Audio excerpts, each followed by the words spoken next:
So that was me building the little Tikes 7-foot climb and slide trampoline.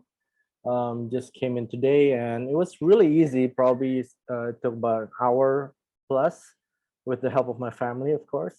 It was pretty fun. I was a little hungry. I haven't had lunch yet, so I was a little cranky with them. But yeah, all in all, it was really good. The toughest part was probably just making sure that the spring was tight enough towards the end there. I had to actually push with my 2 feet and then kind of use my whole body to pull the spring towards the end. But you men out there stronger than me, you can probably do it with no problems. It's interesting that if you follow the instructions carefully, they say that for equal spring distribution, you want to go from one end, get a pair of spring on one end, and then go to the other end, and then go to on this one to this one, and then this one, and then go there. So if you notice in my video, I was kind of going round and round.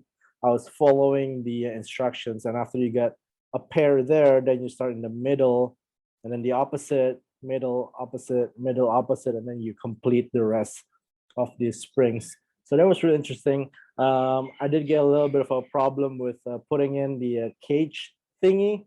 It was inside out, and I was just looking at the instruction. This looks weird. This doesn't look right. So yeah, and then I kind of figured it out.